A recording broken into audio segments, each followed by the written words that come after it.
porque a tendência é que Paulo Gonet rejeite o pedido feito por 4 parlamentares para que o ministro Dias Toffoli, do Supremo Tribunal Federal, relator do caso Master, seja afastado desta relatoria.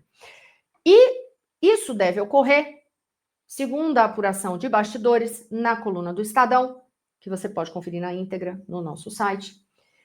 Nos bastidores, a informação é de que Gonet deve rejeitar esse pedido e apontar de forma técnica. Técnica se sustentando de que maneira? Uma, apontando de que falta base jurídica nesse pedido dos 4 parlamentares, que não há elementos novos, e outro ponto que pode ajudar na sustentação para Gonet rejeitar essa solicitação de afastamento de Dias Toffoli é um argumento de que o próprio regimento aponta que um questionamento sobre suspeição de ministro para que ele seja afastado, para que ele não possa continuar na relatoria, deve ser feito em até 5 dias após a distribuição do caso. Portanto, esse prazo já passou, e aí, tecnicamente, insisto, tecnicamente, o texto de rejeição a esse pedido dos parlamentares deve ser estruturado desta maneira. Na prática, o que vimos é, mais uma vez, um jogo de amigos.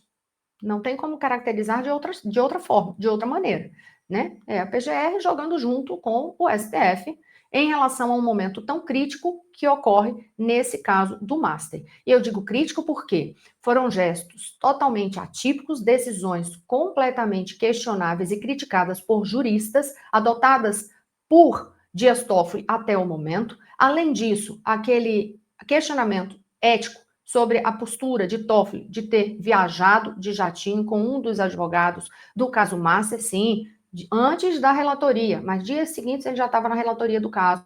Isso já seria motivo de sobra para a pessoa, no mínimo, ligar o alerta de, olha, não, recua, não faz parte, não deveria estar aqui. Aí, além disso, agora, como foi revelado pelo Estadão, as informações de negócios dos irmãos de Dias Toffoli com uma empresa, um fundo, num resort, e que é um fundo que tem, né, com pessoas ligadas a um fundo, uma gestão de fundos, que também é investigado no caso Master, isso com a família de Toffoli lá no meio. Então, só que, detalhe, olha quando você pensa esse ponto técnico, 5 dias após a distribuição seria o limite. Ora, essas histórias foram sendo reveladas depois, foram sendo descobertas depois, né? Como é que poderia ser até 5 dias? Exceto o caso lá do jatinho, mesmo o caso do jatinho que ocorreu antes da relatoria, mas aí vem a descoberta depois, mesmo isso, né? Mesmo isso, vão sendo fatos revelados depois. Então, jogam junto. No final das contas, joga junto. Porque o que a gente vê fácil, claramente, nesse joga junto, no comportamento dentro do Supremo Tribunal Federal, é essa informação de que em 26 anos, o STF não afastou nenhum ministro.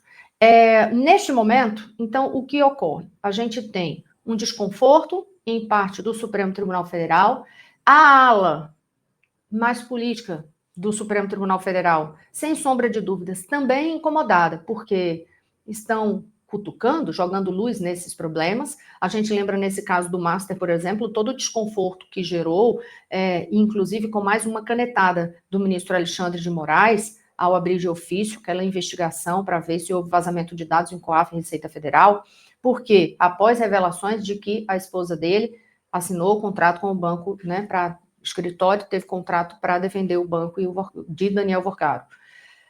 Então, nisso tudo fica a discussão, né, da ética, mas o ministro, presidente da Suprema Corte, interrompendo as férias, que acontece nesse momento, o ministro Edson Fachin, presidente do Supremo Tribunal Federal, interrompeu as férias para conversar pessoalmente com um, com outro, e tentar apoio para a votação daquele código de ética, código de conduta dentro do Supremo Tribunal Federal.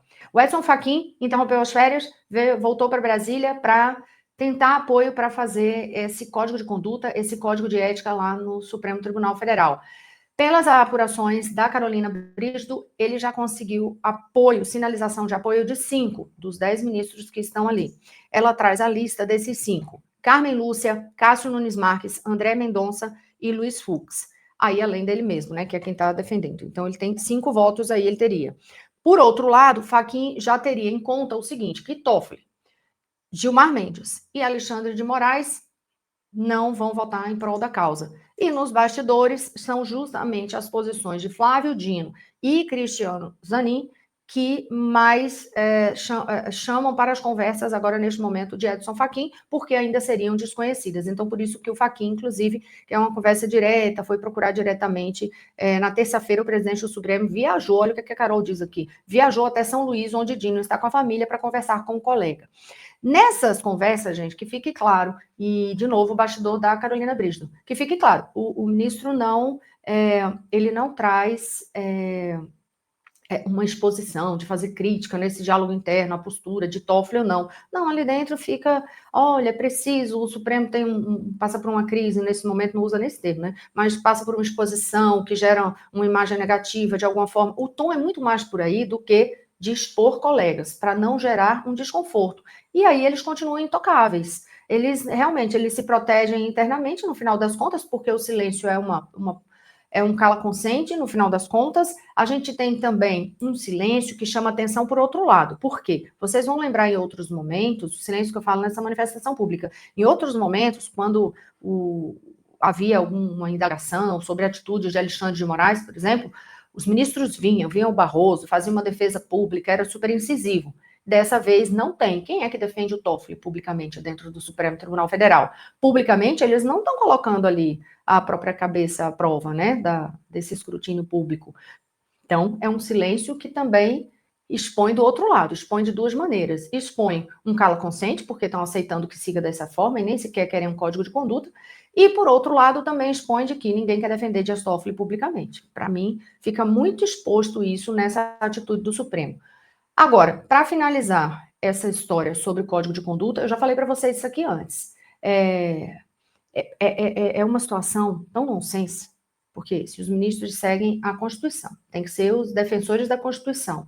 Então, toda a legislação brasileira está nas mãos deles, mas não tem uma corregedoria do Supremo, não tem quem julgue os próprios ministros do Supremo Tribunal Federal, portanto, está na mão do Senado. Cabe ao Senado esse ano saber o que vai fazer.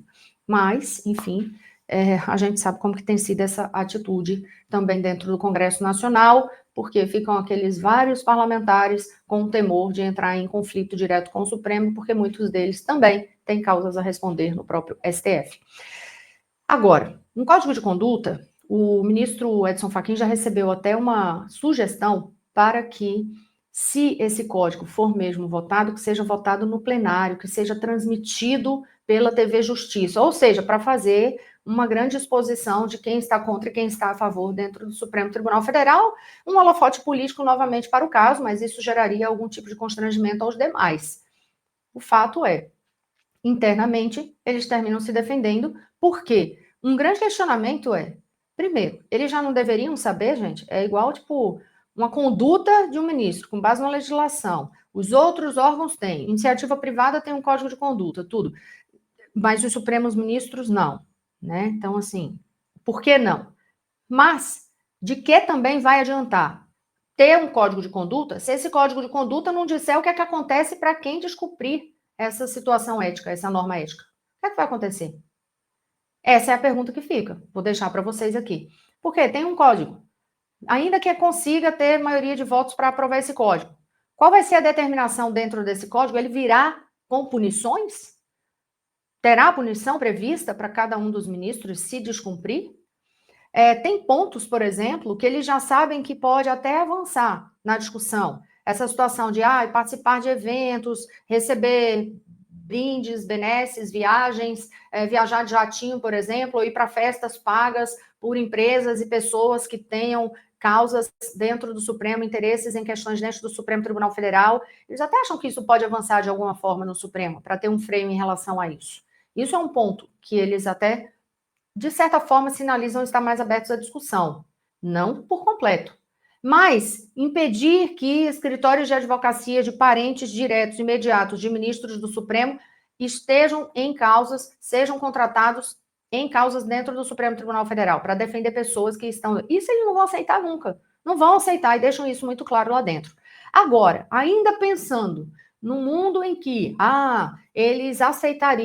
eles aceitariam. Mas e aí?